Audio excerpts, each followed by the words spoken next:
ایک سلسلہ نہیں کثیر سلاسل ہیں، ایک راستہ نہیں کثیر راستے ہیں. کوئی طریقے اطاعت سے جا رہا ہے، کوئی طریقے مناجات سے جا رہا ہے، کوئی طریقے ذکر و اذکار سے جا رہا ہے، کوئی طریقے عبادت سے جا رہا ہے، کوئی طریقے زہد سے جا رہا ہے، کوئی طریقے عشق سے جا رہا ہے، کوئی طریقے جذب سے جا رہا ہے، کوئی طریقے توحید سے جا رہا ہے، کوئی طریقے ادب سے جا رہا ہے. بے شمار طرق ہیں، الگ الگ تباہ ہیں، الگ الگ ذوق ہیں، الگ الگ طریقے ہیں. فرمایا تم ہماری ذات میں مجاہدہ کرو، جیسے تمہاری طبیعت کا ذوق ہے ویسا راستہ تمہیں کھول دیں گے. ارشاد فرمایا تو ہم سبل لنا، اپنے سارے راستے تم پر کھول دیں گے. سبل لنا سے طرق پیدا ہوئے، یہ سلاسل پیدا ہوئے، الگ الگ ازواق پیدا ہوئے. تو آپ نے دیکھا یہ کہہ کر فرمایا ان اللہ لمع المحسنین. مجاہدہ کے بعد فتوحات ہیں، مشاہدہ ہے، راستے کھلتے ہیں، اور راستے کھلنے کے بعد مرتبہ احسان ہے. یہ راستہ کھلنا مرتبہ احسان ہے. فرمایا اللہ تعالیٰ احسان والوں کے ساتھ ہوتا ہے. تو چونکہ اللہ احسان والوں کے ساتھ ہے، سو تم اگر احسان والوں کے ساتھ ہو جاؤ گے تو تم اللہ کے ساتھ ہو گئے، تم پھر اللہ کے ساتھ ہو گئے. چونکہ اللہ احسان والوں کے ساتھ ہے اور تم اللہ کے ساتھ ہو گئے تو تم احسان والوں کے ساتھ ہو گئے، تو پھر تم اللہ کے ساتھ ہو گئے. یہ میں نے عرض کیا، یہ ہے احسان. اب احسان کے لیے ابھی قرآن کو لے رہے ہیں. آپ نے بالعموم یہ لفظ سنا ہوگا طریقت. یہ برادران طریقت ہیں، یہ سلاسل طریقت ہیں. اس کا بھی انکار کیا جاتا ہے کہ یہ طریقت کہاں سے نکل آئی. شریعت تو تھی، میں نے کہا نا تصوف کا مقدمہ پیش ہو رہا ہے. شریعت تو تھی، لکل جعلنا منکم شرعۃ ومنہاجا، اور پھر شریعت من الامر، اللہ نے شریعت دی عطا کی. مگر بعض لوگ یہ ان کی سمجھ میں نہیں آتا کہ یہ طریقت کہاں سے نکال لی. تو اہل طریقت نے، اہل تصوف، اہل احسان نے کوئی چیز قرآن اور سنت سے باہر سے نہیں نکالی. طریقت بھی قرآن سے نکالی. یہ اصطلاح بھی قرآن میں ہے. یہ الگ بات ہے کہ اس اصطلاح کے لیے بھی اہل طریقت یا اہل سنت نے اس جو آیت کوٹ کر رہا ہوں پہلی آیت کی طرح اس آیت سے کبھی استدلال اور استشہاد نہیں کیا. یہ آیت توجہ سے معلوم رہی، توجہ سے معلوم رہی، مگر ہے سب کچھ قرآن میں. تو طریقت بھی باہر سے نہیں آئی، قرآن سے آئی. سورہ جن یاد کر لیجئے. سورہ جن کی آیت نمبر 11 سے لے کر آیت نمبر 17 تک ایک پورا مضمون ہے. آیت نمبر 11 سے لے کر آیت نمبر 17 تک ایک مضمون ہے. تو آیت نمبر 11 کے الفاظ سنیے.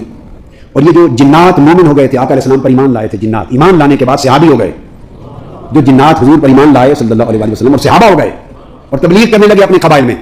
اب ان جنات کا قول اللہ رب العزت نے اپنی کتاب قرآن میں بیان کیا ہے اور فرمایا، توجہ سے لفظ سنیے، وَأَنَّا مِنَّا الصَّالِحُونَ. وہ کہتے ہیں کہ یہ کہ ہم میں سے بھی کچھ صالحین ہیں، صرف آپ ہی میں نہیں، ہم میں سے بھی کچھ صالحین ہیں. جنات میں اولیاء بھی ہوتے ہیں، ہم میں سے بھی کچھ صالحین ہیں. وَمِنَّا دُونَ ذَلِكَ، اور کچھ برے لوگ بھی ہیں جیسے انسانوں میں ہوتے ہیں، ہمارے یہاں برے بھی ہیں اور اچھے اور صالحین بھی ہیں. اور آگے كُنَّا طَرَائِقَ قِدَدًا، اور ہمارے بھی مختلف طرق ہیں، ہمارے مختلف طریقے ہیں جن پر ہم چلتے ہیں. یہ قرآن کی آیت یاد کر لیں 11 سورہ الجن. وَكُنَّا طَرَائِقَ قِدَدًا، اور ہمارے بھی مختلف طرق ہیں، مختلف طریقے ہیں جن پر چلتے ہیں. قرآن کی سند ہو گئی طرق پر، الگ الگ طریقوں پر. یہ بیان آیت نمبر 11 سے شروع کر کے آیت نمبر 16 پر آگے آیا. اسی سورہ الجن کی آیت نمبر 16. یہ بیان تھا جنات صالحین کا کہ ہم میں صالحین بھی ہیں اور ہم مختلف طرق پر، ہمارے مختلف طریقے ہیں، ان پر چلتے ہیں. یہ ان کا بیان تھا. اب اللہ رب العزت جواب دے رہے ہیں، بڑی توجہ سے سنیے. اب جواب اللہ رب العزت کی بارگاہ سے آ رہا ہے. آیت نمبر 16 اللہ پاک فرماتے ہیں وَأَن لَوِ اسْتَقَامُوا عَلَى الطَّرِيقَةِ لَأَسْقَيْنَاهُم مَّاءً غَدَقًا. فرمایا، اور یہ وحی بھی آقا علیہ السلام نے فرمایا کہ یہ وحی بھی میرے پاس آئی ہے اور اللہ نے فرمایا ہے کہ اگر وہ طریقت پر قائم رہے. یہ قرآن ہے، میں نے تو کوئی آیت نہیں گھڑ لی، لیکن میں تو صرف پڑھ کے سنا رہا ہوں، آیت تو نہیں نہ بنا لی، آیت تو نہیں نہ بنا لی، پڑھ کے سنا رہا ہوں. سورہ جن آیت نمبر 16 فرمایا وَأَن لَوِ اسْتَقَامُوا عَلَى الطَّرِيقَةِ لَأَسْقَيْنَاهُم مَّاءً غَدَقًا. طریقت بھی قرآن سے سن لو اور اہل طریقت کو صلہ کیا ملتا ہے یہ بھی سن لو. فرمایا آقا نے کہ یہ وحی بھی میرے پاس آئی ہے کہ اگر وہ طریقت پر قائم رہتے، راہ حق پر، طریقے ذکر الہی پر اگر طریقت پر قائم رہے اور قائم رہتے تو کیا کرتے؟ لَأَسْقَيْنَاهُم مَّاءً غَدَقًا، تو ہم انہیں بہت سے پانی کے ساتھ سیراب کر دیتے. تو جو لوگ طریقت کی راہ پہ قائم رہتے ہیں وہ سیراب کر دیے جاتے ہیں. کہ جو لوگ راہ طریقت پر قائم نہیں ہوتے، راہ طریقت پر قائم، وَأَن لَوِ اسْتَقَامُوا عَلَى الطَّرِيقَةِ، جو طریقت پر قائم نہیں ہوتے تو اس سے پہلے بشرطے کہ شریعت پہ قائم رہتے ہیں تو ان کو بھی پیاس بجھانے کا پانی ملتا ہے. جو شریعت پہ قائم رہتے ہیں طریقت تک درجہ ان کا نہیں جاتا، طریقت کے چشموں تک نہیں پہنچتے، طریقت کے مرتبہ احسان تک نہیں جاتے، اور طریقت میں کمال ایمان تک نہیں جاتے، کمال صالحیت تک، کمال تقویٰ تک، جس کا ذکر ہم سورہ مائدہ کی آیت نمبر 93 میں کر چکے. وہ درجے طے نہیں کرتے اور شریعت پہ رہتے ہیں، احکام شریعت پر. تو پیاس بجھانے کو انہیں بھی دے دیتے ہیں، پیاس بجھانے کو انہیں بھی دے دیتے ہیں. لیکن اگر شریعت سے بڑھ کر کوئی طریقت پر قائم ہو جائے, طریقت والا بن جائے, تو اس کا صلہ لاسقیناہم ماء غدقا, پیاس تو اہل شریعت کی بھی بجھا دی تھی, مگر ان کی صرف پیاس نہیں بجھاتے, انہیں سیراب کر دیتے ہیں, اتنا دیتے ہیں کہ خود بھی سیراب ہوتے ہیں, اور جن جن کی پیاس بجھانا چاہے ان کو بھی بھر بھر کے دیتے ہیں.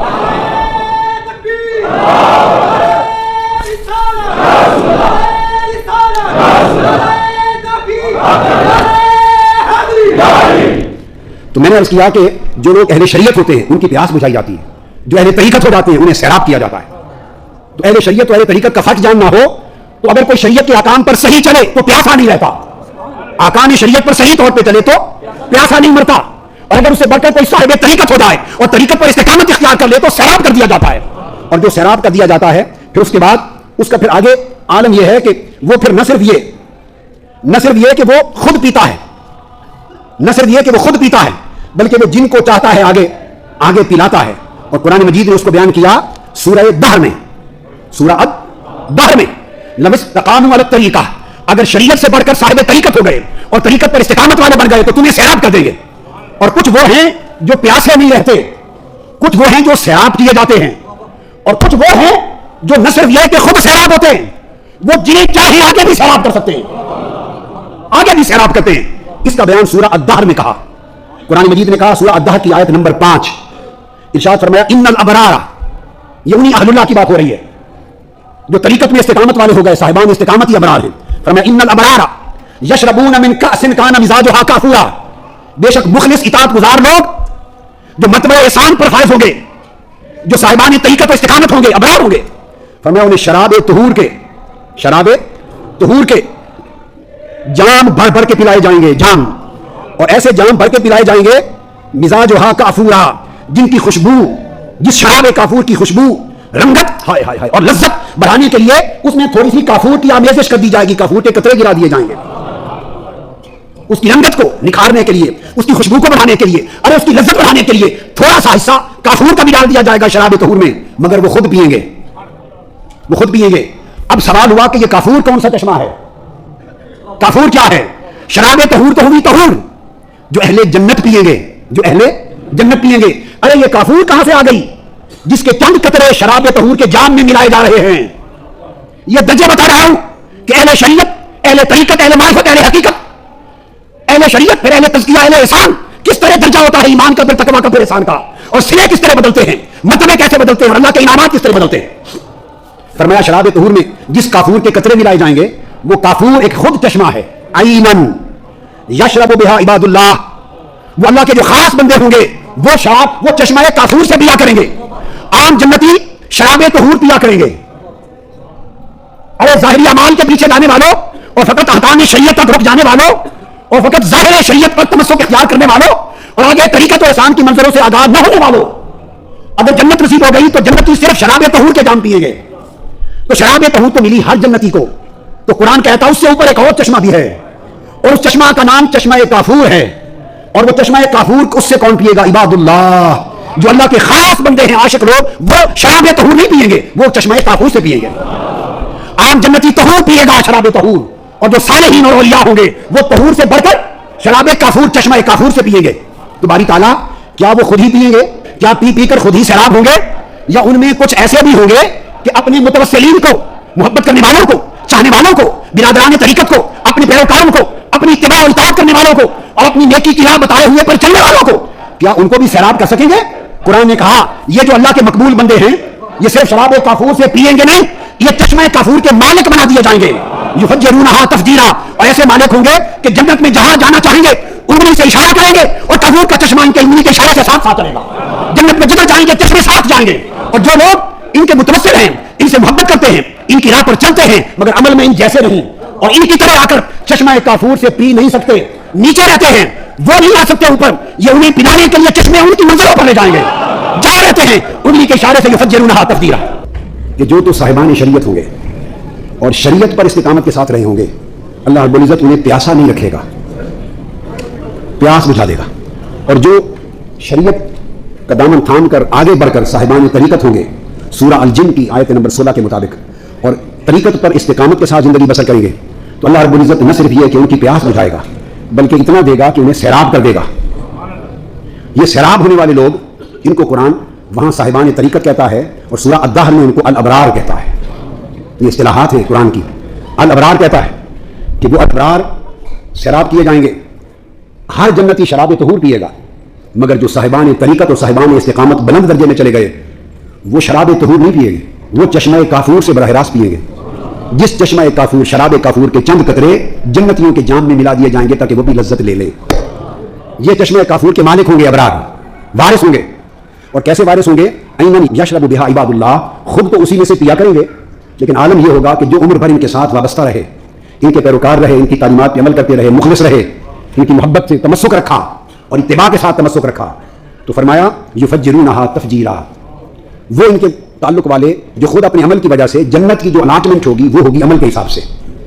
یاد رکھیں, جنت کی منزلوں کی جو الاٹمنٹ ہے, درجہ بندی, جنت کے اندر کہہ رہا ہوں, منزلوں کی درجہ بندی اعمال کے حساب سے ہوگی. اب وہ جو عمل میں نیچے رہ گئے اور جام طہور تو مل رہا ہے مگر شراب کافور نہیں ملتی. جس درجے پہ چشمہ کافور ہیں, چشمہ کافور, وہاں نہیں جا سکتے, وہاں ان کے شیخ ہیں, وہاں اولیاء ابرار ہیں, ان کو اللہ نے یہ طاقت عطا کی. فرمایا یفجرونہا تفجیرا, اللہ پاک ابرار سے فرمائے گا کہ تمہیں صرف شراب نہیں کیا بلکہ چشمہ کافور کا مالک بنا دیا ہے. اب وہ تمہارے متعلق جو تمہارے سچے پیروکار رہے زندگی میں, وہ چونکہ خود اس درجے تک تو جنت میں اوپر نہیں آ سکتے, اوپر کی منزل, مگر تم جہاں جانا چاہو تم پر کوئی پابندی نہیں. لہذا یفجرونہا تفجیرا, وہ ان کی منزلوں اور رہائش گاہوں اور ان کے الاٹمنٹس کی طرف جائیں گے اور انگلی سے اشارہ کریں گے جن جن کو پلانا چاہیں گے, جو از خود حقدار نہ تھے, شراب کافور کی از خود حقدار نہ تھے, یہ چاہیں گے ان کو پلانا. یفجرونہا تفجیرا, یہ انگلی سے اشارہ کریں گے, چشمہ کافور ان کے اشارے کے ساتھ ساتھ چلے گا, اور جہاں جہاں جس کو پلانا چاہیں گے جنت میں پلا کے پھر چشمے کو واپس لے آئیں گے. تو چشمے ان کے اشاروں سے گھومتے پھریں گے. یہ شراب کافور ان کو ملے گی, یہ ابرار ہوئے. اور اس کے بعد ارشاد فرمایا کہ لوگوں, جس طرح جو نیچے لوگ تھے جنتی, ان کی شراب طہور میں چشمہ کافور کی شراب کے قطرے ملا دیے تھے, پھر جب ابرار ہو گئے یہ, تو ان ابرار میں یہ کافور پینے والے ہوئے کافور, اور ان کی شراب کافور میں قرآن کہتا ہے زنجبیل کے قطرے ملا دیے جائیں گے. اب درجہ بندیاں دیکھیں, یہی درجے تو تصوف میں بتائے جاتے ہیں, اور کیا ہے, یہ سارا قرآن ہے, ہم نے اس کو پڑھ کے نہیں دیکھا, سمجھ کے نہیں دیکھا. عام جنتی کی شراب طہور میں کافور کے قطرے ملائے, ابرار نے خالص شراب کافور پی اور جن کو چاہا پلا دی. اب ابرار نے جب شراب کافور پی تو جب انہوں نے جام بھرے چشمہ کافور سے, تو اللہ رب العزت فرماتے ہیں کہ ان کی شراب کافور میں زنجبیل کے قطرے ملا دیے جائیں گے. اس کا مطلب ہے ان سے اوپر بھی کچھ ہیں, کہ ان سے اوپر بھی ہیں, زنجبیل کے قطرے ملا دیے جائیں گے, اور وہ ان کے خدام چاندی کے برتن, شیشے کے گلاس لیے پھرتے ہوں گے, اور وہ اس کے ساتھ بھر بھر کے دیں گے. یسقون فیہا کأسا کان مزاجہا زنجبیلا, آیت نمبر 17. اور انہیں وہاں پھر ایسے جام پلائے جائیں گے جن میں زنجبیل کی آمیزش ہوگی. عام جنتیوں کی شراب طہور میں کافور کی آمیزش تھی, ان کی شراب کافور میں اور طہور میں زنجبیل کی آمیزش ہے. پھر پوچھا باری تعالیٰ تو زنجبیل کیا ہے, زنجبیل کیا ہے پوچھا, تو فرمایا جس طرح کافور چشمہ تھا ابرار کے لیے جہاں سے ابرار پیتے تھے, فرمایا عینن فیہا تسمى سلسبیلا, زنجبیل اس جنت میں ایک ایسا چشمہ ہے, چشمہ جس کا نام سلسبیل رکھا گیا ہے, سلسبیل رکھا گیا ہے, یہ وہ چشمہ ہے. اور قرآن مجید نے آگے چل کے فرمایا ایک اور مقام پر اگلی آیت اگلی صورت میں کہ وہ زنجبیل سے براہ راست پینے والے بھی ہوں گے. خالص ابرار کو زنجبیل کے قطرے ملائے جائیں گے, اور خالص چشمہ سلسبیل سے پینے والے شراب زنجبیل وہ مقربون ہوں گے, اولیاء مقربین ہوں گے. تو وہ خود بھی پئیں گے اور جن کو چاہیں گے ان کو بھی پلائیں گے. اور یہ ان لوگوں کے لیے اللہ رب العزت نے ارشاد فرمایا کہ جن کے لیے کہا کہ اگر طریقت پہ ثابت قدم رہیں اور طریقت کی راہ پر استقامت سے رہیں تو ہم سیراب کر دیں گے. اب یہ جو قرآن مجید کے الفاظ طریقت اور احسان, اس کی تفسیر میں نے عرض کی, تو تفسیر قرآن کی قرآن سے بیان ہو گئی. اب قرآن کی تفسیر حدیث سے لیتے ہیں, اب اس کی وضاحت حدیث سے لیتے ہیں. حدیث پاک میں اسی لفظ احسان کی وضاحت آقا علیہ السلام نے خود فرمائی, متفق علیہ حدیث ہے, بخاری اور مسلم کی, اور حدیث جبریل کے نام سے بھی معروف ہے, حدیث احسان سے بھی, جس میں سیدنا جبرائیل امین آئے. بخاری مسلم کی متفق علیہ. اس پر مفصل گفتگو میں دورہ صحیح بخاری اور دورہ صحیح مسلم میں کر چکا ہوں, اب صرف متعلقہ نقطہ بیان کروں گا. آ کے پوچھا یا رسول اللہ ایمان کیا ہے, تو آقا علیہ السلام نے عقیدہ بیان فرما دیا. پھر صحابہ کرام کی موجودگی میں پوچھا اسلام کیا ہے, آقا علیہ السلام نے اعمال بیان فرما دی جو ارکان اسلام ہے. پھر پوچھا احسان کیا ہے, تو حدیث جبریل متفق علیہ بھی بیان کرتی ہے کہ وہی 3 درجے ہیں, ایمان, اسلام اور احسان. ایمان عقیدہ ہے, اسلام عمل صالح ہے, احسان اخلاص کامل ہے. اخلاص کامل ہے. ایمان اور عمل کے ساتھ جب اخلاص کامل مل جاتا ہے تو اسی کا نام طریقت و معرفت ہے, اسی کا نام سلوک و تصوف ہے, اور اسی سے ولایت وجود میں آتی. بس یہ یا رسول اللہ عمل احسان کیا ہے, تو آپ نے دیکھا کہ ایمان کے جواب میں آقا علیہ السلام نے عقیدہ بیان کیا کہ ایمان عقیدے کا نام ہے, اللہ کو مانو, رسولوں کو مانو, فرشتوں کو, آخرت کو, ملائکہ کو, بعث کو, یہ مانو. پوچھا اسلام کیا ہے, شہادت توحید و رسالت کے بعد نماز قائم کرو، حج ادا کرو، زکات دو، روزے رکھو، اعمال بیان کیے. عقیدہ اور عمل کے بعد سوال کیا احسان کیا ہے، مل احسان. متفق علیہ حدیث، جس پر آقا علیہ السلام نے جواباً فرمایا، یہ نہیں کہا کہ جبرائیل اب کیا رہ گیا، ایمان بھی ہو گیا اور عمل بھی ہو گیا، بس دین کامل ہو گیا، اس کے بعد تو دین کا کچھ نہیں بچا، ایمان اور عمل کا نام دین ہے. نہیں، ایمان کو عقیدہ سے تعبیر کیا، اسلام کو اعمال سے تعبیر کیا. جب احسان کی بات آئی تو احسان کو کیفیات قلبی سے تعبیر کیا، قلب و باطن کی کیفیات سے. اور آقا نے فرمایا ان تعبد اللہ کأنک تراہ فإن لم تکن تراہ فإنہ یراک، اخرجہ الشیخان. بخاری اور مسلم دونوں نے اس کو روایت کیا. اور آقا علیہ السلام نے فرمایا کہ جبرائیل احسان یہ ہے کہ تو اللہ کی عبادت اس حال میں کرے گویا تو اسے دیکھ رہا ہے، کأنک تراہ. واضح بات ہے کہ اے بندے تو ان آنکھوں سے تو اللہ کو دیکھ نہیں سکتا اس دنیا میں، عام بندہ ان سر کی آنکھوں سے نہیں دیکھ سکتا، مگر فرمایا کہ اس حال میں، اس کیفیت میں تو عبادت کرے کأنک تراہ، گویا تو اس کے جلوہ حق کو دیکھ رہا ہے، تو حسن لا جزل کو دیکھ رہا ہے. فإن لم تکن تراہ، اور اگر تیری یہ کیفیت دیکھنے کے تصور کی نہ بندھے، یہ بات توجہ کریں، میں بندھنے کی بات کر رہا ہوں. آپ پوچھیں گے یہ ترجمہ کیسے ہو گیا؟ اس لیے کہ سر کی آنکھوں سے تو بندہ دیکھ ہی نہیں سکتا، اور پہلے بھی فرمایا کأنک تراہ، کہ اس طرح عبادت کر گویا تو اللہ کو دیکھ رہا ہے. جب فرمایا گویا دیکھ رہا ہے تو حقیقتاً دیکھنے کا تو سوال ہی نہ ہوا. اس طرح عبادت کر گویا تو اس کو دیکھ رہا ہے، تو گویا کیفیت قائم کر، ایسا دھیان قائم کر، ایسا تصور باندھ، ایسا مراقبہ کر، گویا تو جلوہ حق اور حسن لا جزل کو دیکھ رہا ہے. اب فرمایا فإن لم تکن تراہ، بس اگر تو اسے نہ دیکھ سکے تو حقیقی دیکھنا تو پہلے بھی ممکن نہ تھا. تو فإن لم تکن تراہ کا معنی کیا ہوا؟ اگر تو یہ کیفیت نہ پا سکے، یہ تصور نہ باندھا جا سکے، یہ دھیان تیرا پختہ نہ ہو سکے اس کے مشاہدہ حق کا، تو پھر کم سے کم یہ ہو فإنہ یراک، کہ وہ تجھے دیکھ رہا ہے. کہ احسان یہ ہے کہ بندے عبادت اس حال میں کر کہ یا تیری کیفیت مشاہدہ حق کی ہو یا تیری کیفیت مراقبہ حق کی ہو، یا مشاہدہ کی ہو یا مراقبہ کی ہو. تو آپ نے دیکھا کہ یہ حدیث نبوی صلی اللہ علیہ وسلم نے احسان کے لفظ کی تصریح فرما دی، احسان کے لفظ کی تصریح فرما دی. اب یہی وہ لفظ احسان ہے جس کو حضرت حارثہ انصاری رضی اللہ تعالیٰ عنہ کی حدیث میں روایت کیا گیا، جس کو میں نے اپنی کتاب المنہاج السوی کے فصل حقیقت ایمان میں تمام طرق کے ساتھ اس کو روایت کیا، بیان کیا، تخریج کیا ہے. اور وہ یہ کہ آقا علیہ السلام نے صبح ایک صحابی، جوان صحابی حارثہ کو دیکھا اور پوچھا کیف اصبحت یا حارثہ، اے حارثہ بتا تیری صبح کیسے ہوئی، تو نے صبح کیسی کی ہے حارثہ. حضرت حارث بن مالک انصاری رضی اللہ تعالیٰ عنہ، حارث بھی لفظ آیا ہے کتب حدیث میں، حارثہ بھی آیا، دونوں درست ہیں اسماء و رجال میں. تو آقا علیہ السلام نے پوچھا کیف اصبحت، صبح کیسے کی. اب یہ جو ان تعبد اللہ کأنک تراہ، اسی حدیث نبوی کی شرح حدیث سے کر رہا ہوں. انہوں نے جواب دیا قال اصبحت مؤمنا حقا، آقا صلی اللہ علیہ وسلم میں نے حقیقت ایمان کے ساتھ صبح کی، حقیقت ایمان کے ساتھ صبح کی. اور اس کا دوسرا معنی بنتا ہے مؤمنا حقا، یعنی مومن حقانی کے طور پر صبح کی. بولیے مومن حقانی کے طور پر صبح کی. اس پر آقا السلام نے فرمایا فقال انظر ما تقول فإن لكل شيء حقیقت فما حقیقت ایمانک. اے حارثہ سوچ کیا کہہ رہا ہے، ہر شے کی ایک حقیقت ہے، تو کہہ رہا ہے میں نے حقیقت ایمان کے ساتھ صبح کی، پھر بتا تو صحیح کہ تیرے ایمان کی حقیقت کیا ہے، تیرے ایمان کی حقیقت کیا ہے. اب وہ حقیقت ایمان بیان کرتے ہیں، یہ پورا مضمون تصوف ہے، اور یہی سارا کا سارا یہاں سے ایمرج ہوتی ہے ولایت. جواب دیتے ہیں آقا یا رسول اللہ فقال عزفت نفسی عن الدنیا واسحرت لذلك لیلی واظمأن نہاری. وفي روایت قال عزفت نفسی عن الدنیا واسحرت لیلی واظمأت نہاری کأنی انظر عرش ربی بارزا. یا رسول اللہ صلی اللہ علیہ وسلم تیرے ایمان کی حقیقت یہ ہے کہ میرا نفس یہ تصوف ہے، یہ سلوک و طریقت ہے، یہ مرتبہ احسان ہے. کأنک تعبد اللہ کأنک تراہ، وہ کیفیت مرتبہ احسان کی کیسے ملتی ہے.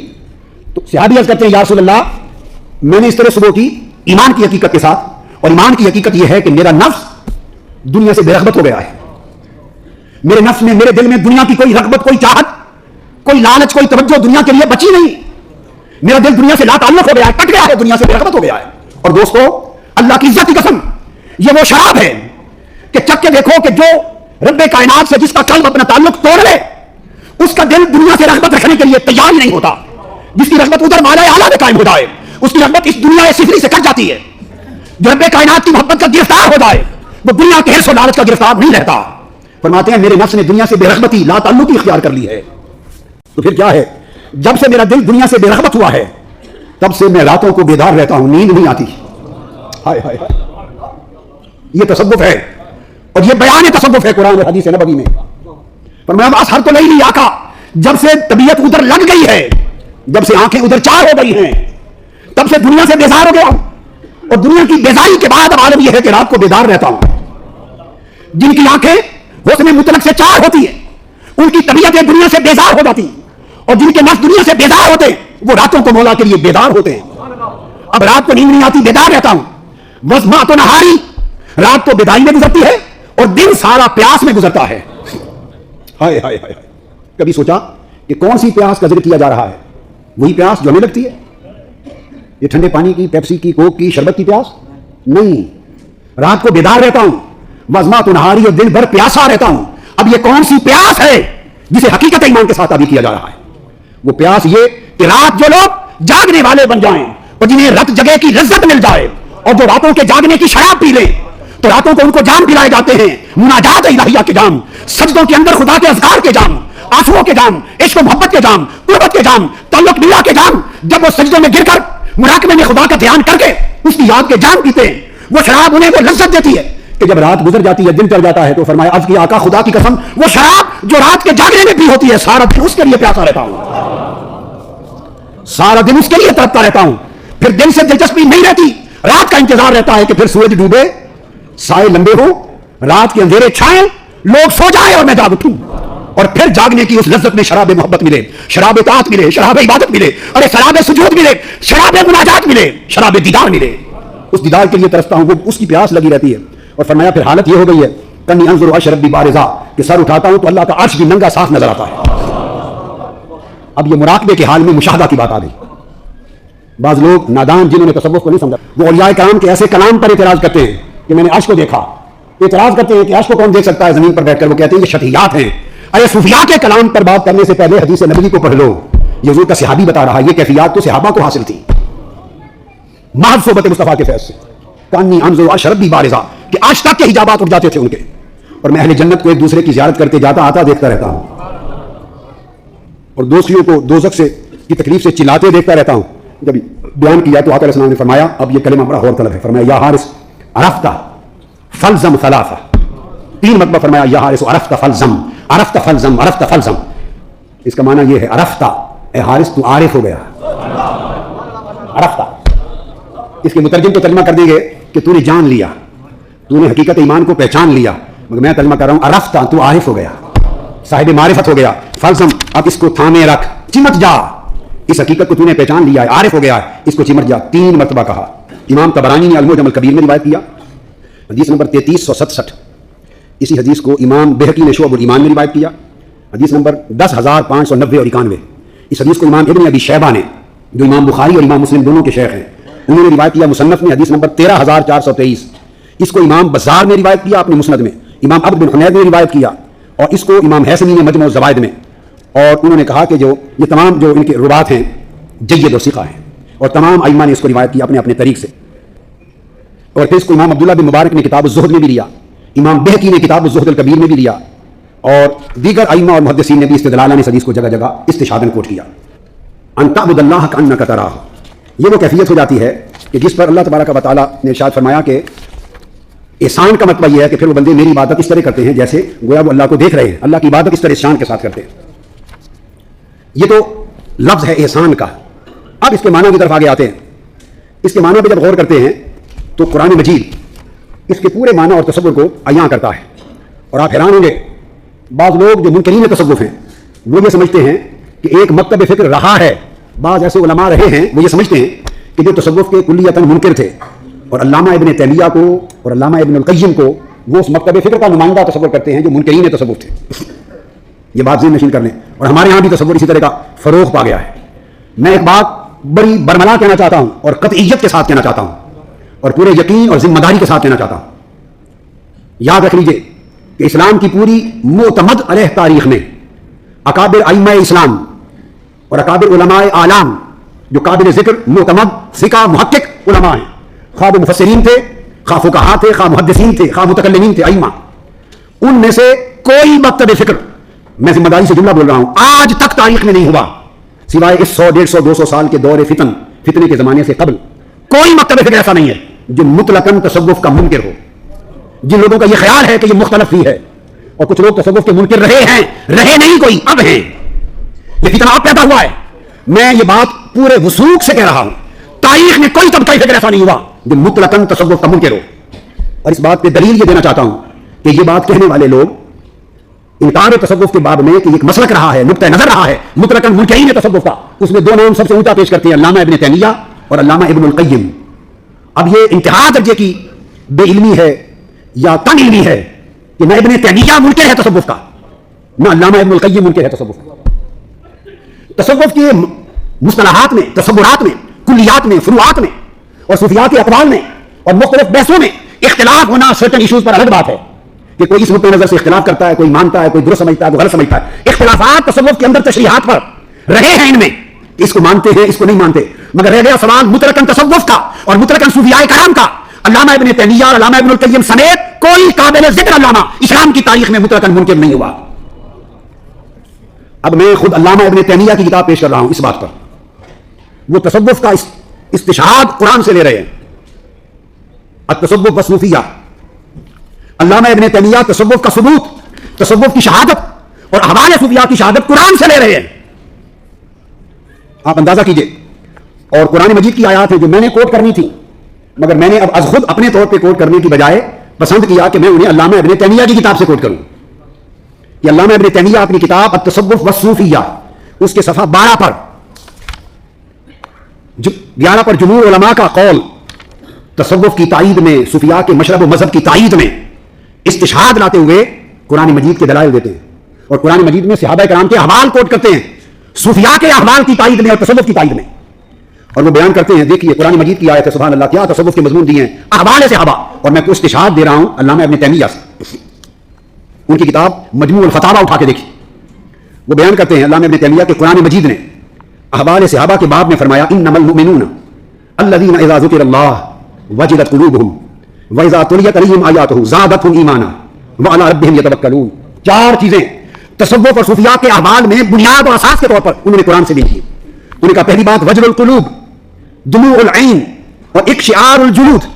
وہ کہتے ہیں کہ قرآن کہتا ہے کہ مومنوں کی شان اور حال یہ ہے، اور جب قرآن بات کرتا ہے اس وقت مومنوں کی تو وہ صحابہ کے احوال تھے کہ جب اللہ کا ذکر انہیں کیا جاتا ہے تو اللہ کا ذکر سن کر، اللہ کا نام سن کر، اللہ کی یاد جب ہوتی ہے تو اس وقت ان کے دل دہل جاتے، لرز جاتے. وَإِذَا تُلِيَتْ عَلَيْهِمْ آیَاتُهُ زَادَتْهُمْ ایمانا. اور جب قرآن کی آیتیں ان پر پڑھی جاتی ہیں تو ان کے ایمان فرحت کے ساتھ بڑھ جاتے ہیں اور اللہ پر ان کا توکل بڑھ جاتا ہے. پہلی آیت. دوسری آیت، یہ آیت کریمہ جو میں نے پڑھی یہ سورہ انفال کی ہے. دوسری، اللہ نزل احسن الحدیث کتابا متشابہا مثانیہ تقشعر منہ جلود الذین یخشون ربہم ثم تلین جلودہم وقلوبہم الی ذکر اللہ. کہ اللہ کا یہ قرآن جس کی آیتیں ملتی جلتی ہیں، متشابہ ہیں ایک دوسرے کے ساتھ ملتی جلتی، جب اللہ کے بندوں پر تلاوت کیا جاتا ہے اور ان کے دلوں پر یہ نازل ہوتا ہے اور اللہ کے قرآن کی آیتوں کا ورود ہوتا ہے اللہ والوں کے دلوں پر اور صحابہ کے دلوں پر، تو قرآن مجید میں اللہ رب العزت نے فرمایا کہ ان کے رونگٹے کھڑے ہو جاتے ہیں، جسم لرز جاتے ہیں، رونگٹے کھڑے ہو جاتے ہیں اور ان کی جلدیں ذکر الہی کے تصور سے نرم اور ملائم ہو جاتی ہیں اور اللہ کی خشیت ان پر طاری ہو جاتی ہے، جلدیں نرم ہو جاتی ہیں اور ان کے دل لرز کر اللہ کی یاد کی طرف راغب اور مائل ہو جاتے ہیں. یہ ساری قلبی اور باطنی کیفیات ہیں اور ذکر الہی کی وہ واردات ہیں جو ان کے دلوں پر ہوتی ہیں، ان کے قلب و روح پر ہوتی ہے، ان کے جلد پر ہوتی ہے، ظاہر پر اور باطن پر ہوتی ہے. یہ سورہ زمر میں. آگے چلیے، تیسری دلیل لائے ہیں. اور پھر ذا تتلی علیہم آیات الرحمن خروا سجدا وبکیا، آیت سورہ مریم کی. اور پھر فرمایا اللہ رب العزت کہ جب ان پر اللہ کی رحمان کی آیتیں تلاوت کی جاتی ہیں تو رو پڑتے ہیں، ان کی چیخ نکل جاتی ہے، بکا نکل جاتی ہے اور روتے ہوئے زمین پر گر پڑتے ہیں حالت سجدہ میں. بولیے کیا یہ عام مومنوں کی حالت بیان ہو رہی؟ حالت جیہ میں دار مار کے گر پڑتے اور زاروں کا تار رو پڑتے. اور پھر اس کے بعد چوتھی آیت قرآن مجید کی بیان کی سورہ المائدہ کی، وَإِذَا سَمِعُوا مَا أُنزِلَ إِلَى الرَّسُولِ تَرَىٰ أَعْيُنَهُمْ تَفِيضُ مِنَ الدَّمْعِ مِمَّا عَرَفُوا مِنَ الْحَقِّ. اور جب اللہ کی آیتوں کے ذریعے انہیں حق کی معرفت نصیب ہوتی ہے تو آپ دیکھتے ہیں کہ ان کی آنکھوں سے آنسوؤں کی جھڑیاں بہہ جاتی ہیں، جھڑیاں بہہ جاتی ہیں. ایک طرف یہ آیات ہیں ارے ایمان سب کو ملا، ہمارے صالحہ سب کو ملے، تقویٰ سب کو ملا، مگر ان اہل ایمان صالحین متقین میں سے جو لوگ مرتبہ احسان پر فائز ہوئے ان کے دلوں پر اللہ کے ذکر کی کیفیات وارد ہوئی، اللہ کے تعلق اور یاد کی کیفیات اور واردات ہوئی. ان واردات سے ان کے من بدل گئے، ان کے قلب کے احوال بدل گئے، ان کے باطن کی کیفیات بدل گئیں. ارے اسی باطن کی کیفیت کا بدلنا یہی طریقت ہے، یہی تصوف ہے. قلب و باطن کے حال کا بدل جانا یہی کیفیت، یہی تصوف ہے، یہی مرتبہ احسان ہے کأنک تراہ ہو. اور پھر قرآن مجید نے سورہ بقرہ میں ارشاد فرمایا اللہ رب العزت نے یہود کو کہتے ہوئے کہ اے یہودیو تمہارے دل تو پتھروں سے بھی برے ہو گئے، پتھروں جیسے بھی نہ رہے، اتنے سخت دل ہو گئے کہ تمہارے دل تو پتھروں جیسے بھی نہ رہے، ان سے بھی بدتر ہو گئے قساوت میں، سختی میں، بدبختی میں۔ پھر اللہ پاک قرآن مجید میں پتھروں کی قسمیں بیان کرتا ہے۔ یہ پتھروں کی قسمیں، یہ تصوف میں دلوں کی قسمیں ہیں۔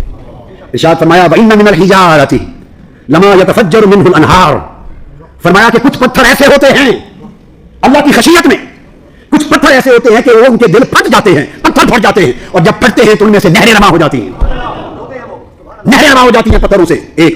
اور فرمایا کچھ اس سے کم درجے کے پتھر جو خشیت میں پھٹنے کے درجے تک نہ پہنچے اور ان کے دلوں سے نہریں نہ بہہ سکی، وہ ایسے پتھر بھی ہیں وَإِنَّ مِنْهَا لَمَا يَشَّقَّقُ فَيَخْرُجُ مِنْهُ الْمَاءُ، کہ وہ چر جاتے ہیں، پھٹتے ہیں، درار آ جاتی ہے، چر جاتے ہیں، اور جب چرتے ہیں تو ان سے بھی کچھ نہ کچھ پانی بہ پڑتا ہے، کچھ پانی بہ جاتا ہے۔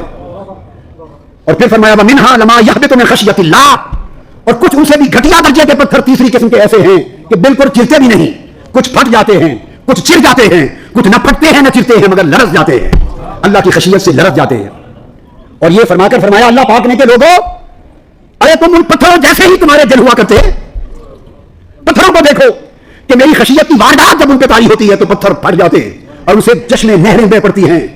یہ ان اولیاء کے دل ہیں جو خشیت الہی میں اتنے پھٹے کہ ان کے دلوں سے، ان کے باطن سے فیض کی نہریں رواں ہو گئی، اور جن پتھروں سے پھٹنے کے بعد نہریں رواں ہوتی ہیں وہ سینکڑوں میلوں تک ارد گرد کی زمینوں کو سیراب کرتی چلی جاتی ہیں، چشمے دور دور تک سیراب کرتے ہیں، نہریں لما يتفجر منه الانہار، دریا اور نہریں پھٹ کے ان پتھروں سے نکل پڑتی ہیں چشمے، اور چشمے دور تک زمینوں کو سیراب کرتے ہیں۔ تو اللہ پاک فرما رہے ہیں میرے کچھ بندے وہ ہیں جن کے دل ان پتھروں کی طرح نہیں بلکہ میری خشیت سے ایسے پھٹے اور میرے عشق اور میرے ہجر اور فراق میں ایسے پھٹے کہ ان کے دلوں سے عشق کی نہریں رواں ہو گئی۔ اب وہ صرف عشق میں خود ہی نہیں پھٹے بلکہ میلوں میلوں تک، سینکڑوں میلوں تک ان کے فیض کے چشمے اور نہریں رواں ہیں۔ خلق خدا دور دور تک فیض یاب ہوتی رہتی ہے، ایسے اولیاء ہیں میرے۔ پھر فرمایا دوسری قسم ہے، کچھ لوگ اس مرتبے تک نہیں پہنچ سکے، اس مرتبے تک نہیں پہنچ سکے، ان کے یہ رتبے ہوئے لما یشقق، اگر ان سے نہریں نہیں پھوٹی تو یخرج منہ الماء، اتنا تھوڑا سا پھٹ جاتے ہیں کہ ان میں سے تھوڑا تھوڑا پانی رسنے لگتا ہے، اور جس پتھر سے تھوڑا تھوڑا پانی رسنے لگے اس پتھر کے ارد گرد پہاڑی علاقوں کے رہنے والوں قرآن کی مثال سمجھو، جس پتھر سے پانی رسنے لگے، مسلسل رستا رہے تو وہ سینکڑوں میلوں تک اس کی نہریں اور چشمے سیراب تو نہیں کرتے مگر اس کے ارد گرد ایک تالاب سا ضرور بن جاتا ہے، سو جو کوئی چل کے وہاں آ جائے وہ ضرور سیراب ہو جاتا ہے۔ یہ مثال دی جا رہی ہے قرآن میں۔ کچھ وہ تھے جن سے نہریں رواں ہوئی، وہاں چل کر ان ایسوں کے پاس جانے کی بھی ضرورت نہیں، جہاں بھی بیٹھے ہو ان سے تعلق جوڑ لو، ہزاروں میلوں پر تمہیں سیراب کر دیں گے۔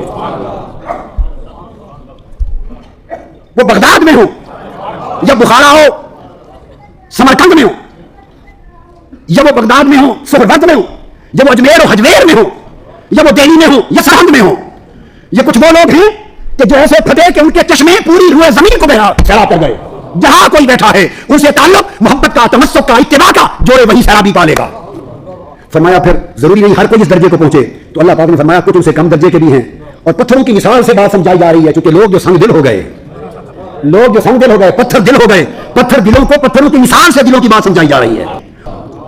پھر جو پھٹے نہیں اور ان کے چشمے نہیں بہ نکلے کہ شاید سے ہر تک دنیا سیراب ہو، تو کم سے کم اتنا تو ہے کہ ان سے پانی رستا رہتا ہے، ارد گرد تالاب ہے، دور سے نہیں، جو وہاں چل کے چلا جائے تو پیاسا کوئی نہیں لوٹتا، سیراب ہو جاتا ہے، تو پیاسا نہیں چھوڑتے جو ان کے پاس چلا جائے۔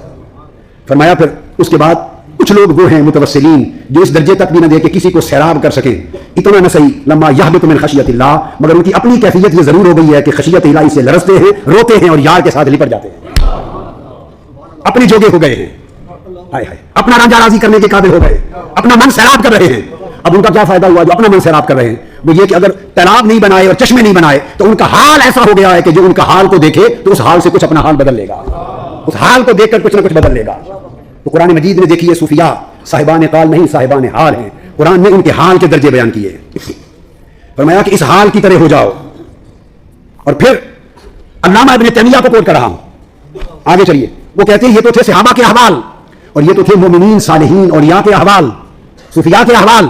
وہ کہتے ہیں کہ ایسے احوال تو انبیاء میں بھی تھے، انبیاء کے تھے، اور وہاں علامہ ابن تیمیہ دو مثالیں کوٹ کرتے ہیں، کہتے ہیں یہ کیفیت تجلیات کے نتیجے میں اس کیفیت کا وارد ہونا کہ آؤ پہلے تمہیں طور پہ لے چلے، ایک کیفیت موسوی ہے، ایک کیفیت محمدی ہے۔ طور پر حضرت موسیٰ علیہ السلام نے التجا کی رب ارنی، جواب آیا لن ترانی، اے اللہ مجھے اپنا آپ دکھا۔ جواب یہ نہیں دیا کہ مجھے دیکھا نہیں جا سکتا، یہ نہیں کہا، فرمایا لن ترانی، تو مجھے ہرگز نہیں دیکھ سکتا۔ جب زور تو پر دے دیا کہ تو نہیں دیکھ سکتا تو اس میں اس بات امکان رویت ہو گیا کہ دیکھا تو جا سکتا ہے مگر آنکھ وہ تیری نہیں کوئی اور ہوگی. لیکن آگے وہ بیان کرتے ہیں, وہ کہتے ہیں کہ ان کا حال دیکھیے کہ وہ جب موسیٰ علیہ السلام نے عرض کیا تو اللہ رب العزت نے تجلی پھینکی اپنی طور پر. فلما تجلی ربہ, اللہ رب العزت نے جب جبل طور پر اپنی تجلی پھینکی تو جعلہ دکا, ریزہ ریزہ ہو گیا تو. اور جب موسیٰ علیہ السلام نے اس تجلی حق کا انعکاس دیکھا, تجلی حق کا انعکاس دیکھا تو کیا فرمایا؟ خر موسیٰ صاعقا.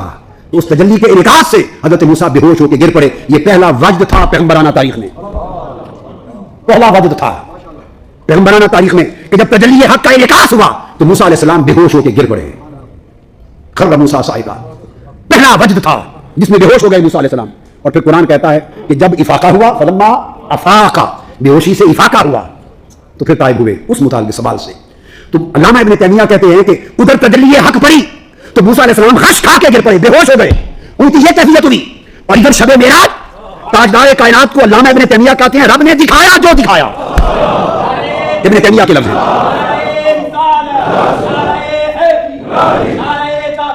ادھر معراج کی رات جب حضور معراج پر گئے تو اراہ اللہ ما اراہ, اللہ نے ادھر موسیٰ علیہ السلام نے تجلی حق کا انعکاس دیکھا, غش کھا کے گرے, بے ہوش ہو گئے.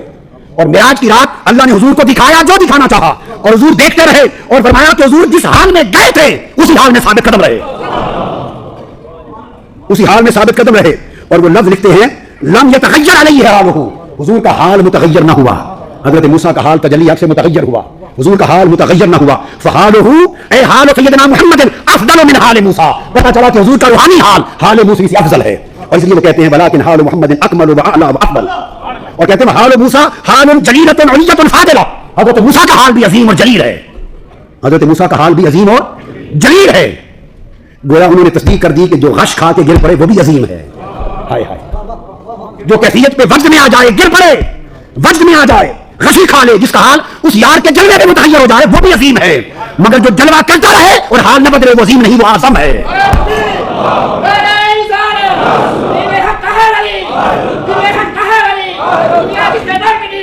وہ عظیم نہیں, وہ اعظم ہے. یہ علامہ ابن تیمیہ نے استشہاد کیا تصوف کے لیے قرآن پر اور انبیاء اور صحابہ کے حوالے سے. اور پھر جو میں عرض کرنا چاہتا ہوں اس پر قرآن کا بیان اور اسی تصور پر حدیث نبوی سے تشریح. آ جائیے ذرا قرآن کا بیان اصحاب کہف سورہ کہف کی طرف. اس تصور کا استشہاد دے رہا ہوں قرآن سے.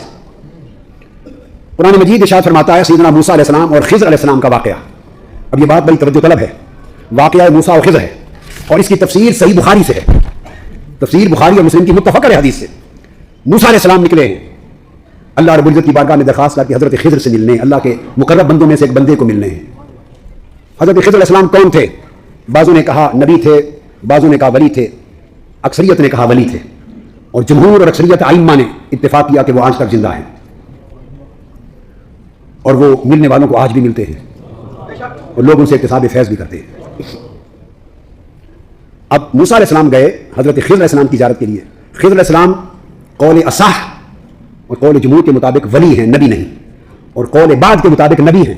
اگر نبی بھی ہوں تو درجے میں موسیٰ علیہ السلام سے کم ہیں, چونکہ موسیٰ علیہ السلام اولو العزم 5 رسولوں میں سے ایک ہیں. حضرت نوح, حضرت ابراہیم, حضرت موسیٰ, حضرت عیسیٰ اور سید الانبیاء صلی اللہ تعالیٰ علیہ وسلم, 5 اولو العزم رسول ہیں. ان کا درجہ بہر صورت حضرت خضر سے بلند ہے. اب پہلا سوال یہ پیدا ہوتا ہے کہ قرآن بتا رہا ہے کہ رب کائنات نے بھیجا حضرت موسیٰ کو حضرت خضر سے ملاقات کے لیے, افضل مفضول کے ساتھ ملاقات کے لیے جا رہا ہے, اعلیٰ ادنا کی طرف جا رہا ہے, نبی ولی کی طرف جا رہا ہے یا رسول نبی کی طرف جا رہا ہے, اعلیٰ اپنے سے ادنا کی طرف جا رہا ہے مرتبے میں. کیوں؟ قاعدہ تو یہ ہے نا کہ ادنا اعلیٰ کی طرف جائے, ولی نبی کی طرف جائے. اگر موسیٰ علیہ السلام کو بھیجا کہ ان کی ملاقات کے لیے جاؤ, قاعدہ یہ ہے کہ شریعت میں ولی کا عمل سنت نہیں بنتا. اب میں سبب جواب دے رہا ہوں کیوں بھیجا. اگر ولی جائے نبی کی طرف تو اس سے جواز ثابت ہوتا ہے, شریعت کا سنت ہونا ثابت نہیں ہوتا. ولی کے عمل سے کسی عمل کا جائز ہونا ثابت ہوتا ہے, بابرکت ہونا ثابت ہوتا ہے. اگر کوئی وہ عمل نبی اور رسول صادر کرے تو وہ سنت بن جاتا ہے, شریعت بن جاتا ہے. کسی کی زیارت کے لیے جانا, اگر حضرت خضر جاتے موسیٰ علیہ السلام کی طرف تو ان کا جانا ہو جاتا, اس سے کسی کی زیارت کے لیے جانا جائز ہو جاتا, مگر شریعت میں حکم سنت کا نہ بنتا. رسول کو بھیجا تاکہ وہ خضر سے ملنے جائیں, تاکہ ہمارے رسول سے زیارت کے لیے اللہ والوں کے پاس جانا سنت ثابت ہو جائے. آپ میری بات کو سمجھیں. اس کی مثال اسی طرح ہے, اس کی مثال دیتا ہوں پھر ایک اور قرآن سے. اس کی مثال مزید سمجھیے اور اس سے بھی زیادہ واضح کہ حضرت سیدہ مریم رضی اللہ تعالیٰ عنہ ولیہ ہیں اور پھر ان کا بچپن تھا، ولیہ تھی، عابدہ زاہدہ تھی. سیدنا زکریا علیہ السلام برگزیدہ اللہ کے نبی تھے. جب دیکھا سیدہ مریم کے پاس بند کمرے میں پھل آتے ہیں تو پوچھا انا لکی ھذا، اے مریم یہ پھل کہاں سے آئے؟ تو آپ نے کہا ہوا من عند اللہ، اللہ کی طرف سے آتے ہیں. ہنالک دعا زکریا ربہ، تو وہ جو حجرہ تھا حضرت مریم کا وہیں کھڑے ہو کر اللہ کے حضور دعا کرنے لگ گئے. حضرت مریم کے حجرے کا تمثل کیا، ان کے مقام عبادت کو وسیلہ کی جگہ بنایا. کس نے؟ اللہ کے نبی نے. ہنالک دعا زکریا ربہ. اب ولی کو چاہیے کہ نبی کی جگہ پہ وسیلہ بنائے اور دعا کرے، یا نبی ولی کے مقام پر جا کے دعا کرے؟ بولیے کیا ہونا چاہیے؟ ولی جائے نبی کے مقام پر دعا کرے اور وسیلہ بنائے.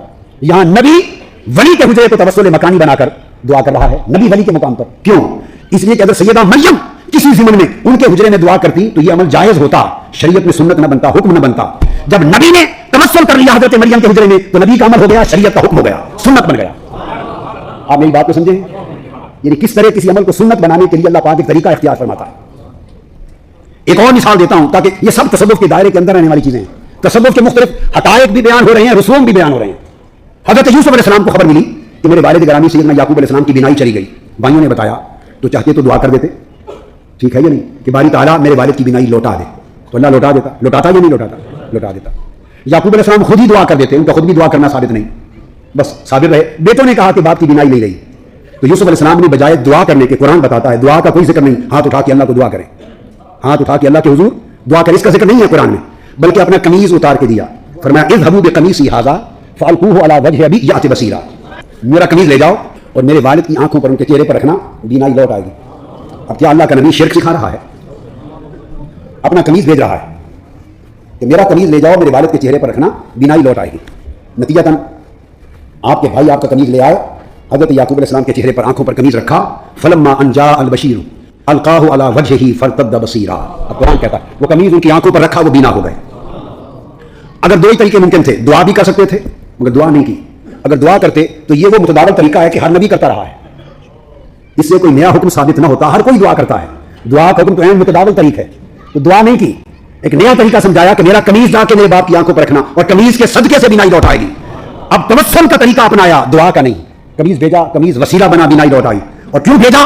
اس لیے تاکہ نبی جب بھیجے گا تو توسل کے لیے قمیض بھیجنا، توسل وسیلہ کروانا بھی سنت بن جائے، اور نبی کے قمیض سے وسیلہ کرنا بھی سنت بن جائے. وسیلہ کرنے والا بھی سنت پہ عمل کرے اور جس کا وسیلہ کیا جا رہا ہے وہ بھی سنت پہ عامل ہو. تو یہ اس لیے بعض اوقات کیا جاتا ہے. تو موسیٰ علیہ السلام کو بھیجا حضرت خضر علیہ السلام کی طرف اور فرمایا کہ جاؤ ان سے ملو. اور پہچان کیا بتائی؟ پتہ نہیں بتایا. یہ بات بڑی اہم ہے. ایڈریس نہیں دیا. آپ کا مسجد گنگول شریف کا بھی ایک ایڈریس ہے نا جی، ہر گھر کا ایک ایڈریس ہوتا ہے. پتہ نہیں دیا بلکہ ایک نشانی بتائی. یہ بات اہم ہے. اب قرآن کے طریقے ہیں سمجھانے کے. اولیاء نشانیوں سے پہچانے جاتے ہیں، وہ نشانیوں سے پہچانے جاتے ہیں. نشانی کیا بتائی؟ فرمایا فلما بالغا مجمع بینہما نسیا حوتہما فاتخذ سبیلہ فی البحر سربا. نشانی کیا بتائی کہ جانا جہاں دو دریا آپس میں مل رہے ہیں وہاں پہنچے، اور جب دو دریا آپس میں دریاؤں کا سنگم تھا وہاں پہنچے، ملے، اور وہاں دیکھا تو مچھلی بھون کر پکا کر ساتھ لے لی تھی کھانے کے لیے. مچھلی کو کاٹا، اس کو بھونا، مرچ مسالہ لگایا، بھونا، اس کا سالن بنایا کھانے کے لیے، سالن تیار کر کے لے کے روسٹ کر کے مچھلی. وہاں جب اترے وضو کیا تو اس تالاب کا پانی مچھلی کو لگا، اس کے چھینٹے مچھلی پہ لگے، مردہ بھنی ہوئی پکی ہوئی مچھلی زندہ ہو گئی اور سرنگ بنا کر پانی میں دوڑ گئی. تو قرآن مجید نے پہلی بات یہ بتائی. آگے چلے گئے، یاد نہ رہا حضرت موسیٰ علیہ السلام کو بتانا، حضرت یوشع بن نون بتا نہ سکے. آگے بھوک لگی، فرمایا کہ کھانا لاؤ. تو تب یاد آیا کہ حضور وہ تو مچھلی میں نے بتایا نہیں، وہ اس تالاب پہ رکے تھے، اس پانی کے چھینٹوں سے زندہ ہو کے بھاگ گئی تھی. اب قرآن کا لفظ سنیے، آیت نمبر 64 سورہ الکہف. قال ذلک ما كنا نبغي، وہ جہاں مچھلی مردہ مچھلی زندہ ہو گئی تھی، چلو پلٹ کر ہم اسی جگہ کی تلاش میں نکلے تھے جہاں مردہ زندہ ہو گیا تھا. تو ولی کی نشانی یہ بتائی کہ جس کی مجلس اور جس کی صحبت اور جس کے ماحول میں مردہ دل زندہ ہو جائے وہ ولی ہے. مردہ دل زندہ ہو جائے،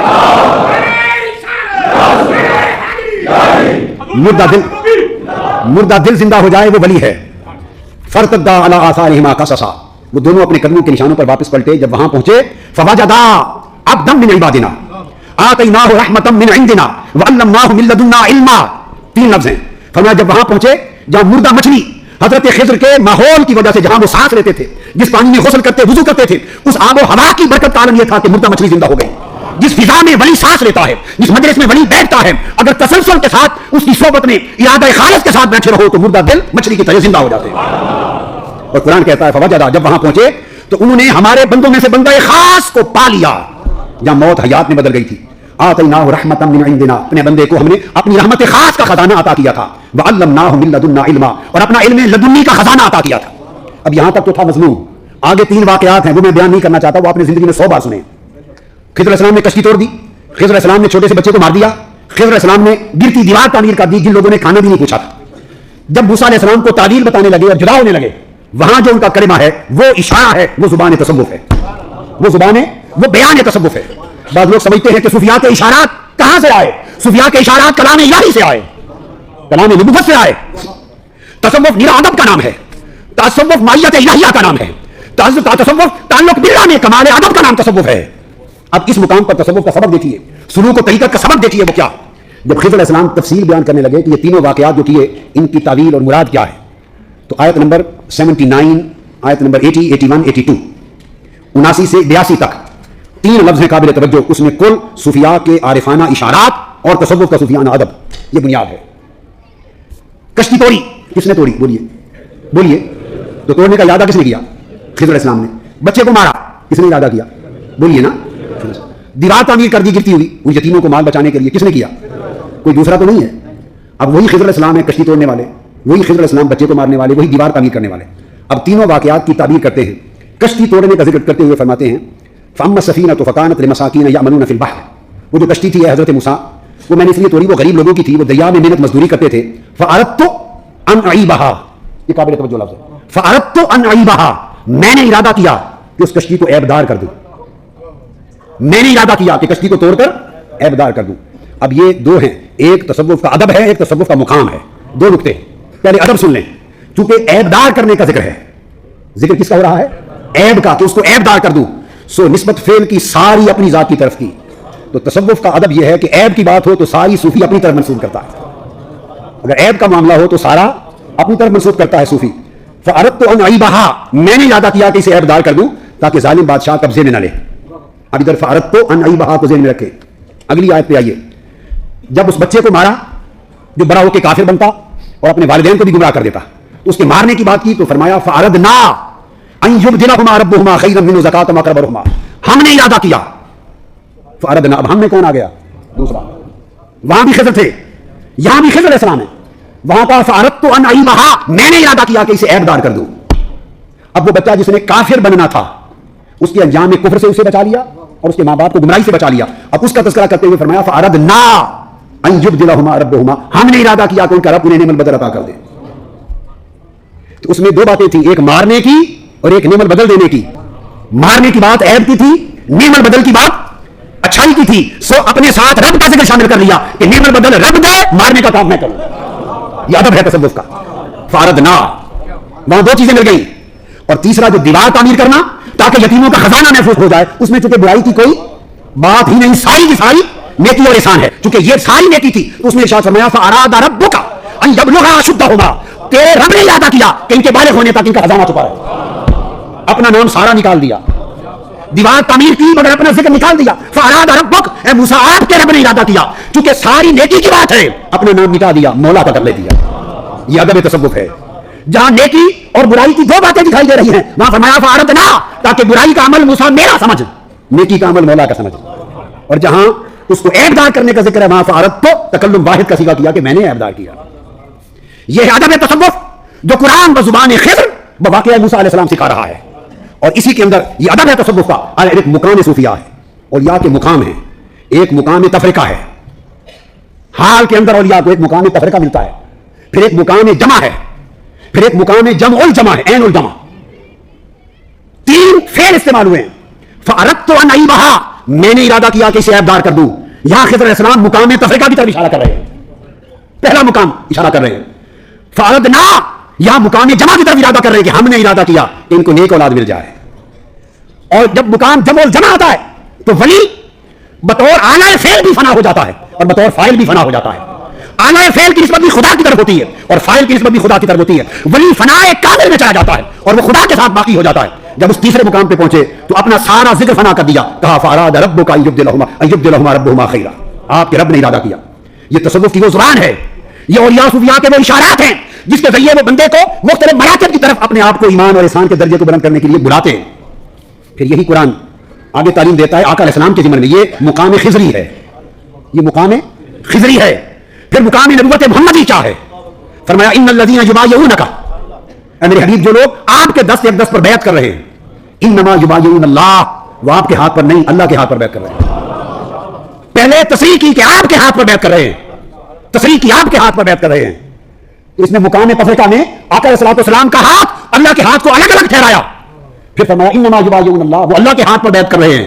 اس کو مقام جمع کر دیا, اور جمع الجمع پر لے جانے کے لیے پھر فرمایا ید اللہ فوق ایدیہم. یہ جو دیکھنے میں لوگ دست مصطفیٰ سمجھ رہے ہیں, لوگوں دست مصطفیٰ نہیں, یہی دست خدا ہے. جب فرمایا ید اللہ فوق ایدیہم تو وہ بیعت بھی بیعت مصطفیٰ نہ رہی اور ہاتھ بھی دست مصطفیٰ نہ رہا. یہ مقام فنا ہے. ولی مرتبہ ولایت میں پاتے ہیں, نبی مرتبہ نبوت میں پاتے ہیں. پھر اور مثال دی قرآن مجید میں, فرمایا وما رمیت اذ رمیت ولکن اللہ رمی. اے حبیب وہ کنکریاں جو آپ نے ماری تھیں, وہ کنکریاں جو آپ نے ماری تھیں وہ آپ نے نہیں ماری. پہلے کنکریاں مارنے کے فعل کی نسبت حضور کی طرف اس بات کیا, اذ رمیت, جو آپ نے ماری تھی, تاکہ کسی کو مغالطہ نہ رہے کہ یہ ترقی کا عمل شروع کہاں سے ہو رہا ہے, بتانے کے لیے کہ یہ دست مصطفیٰ ہے اور یہ کنکریاں ہیں, یہ مشت خاک ہے, یہ مار رہا ہے میرا مصطفیٰ, دیکھ لو جو کنکریاں میرے محبوب آپ نے ماری تھیں. مار رمیتا, اب نفی کر دی فعل کی حضور کی طرف, فرمایا وہ آپ نے نہیں ماری. یہاں تک وقت نفی ہوئی, اور جب نفی ہوتی ہے یہ مقام فنا ہے, یہ مقام فنا ہے کہ نفی کر دی وہ آپ نے نہیں ماری, تو پھر کس نے ماری؟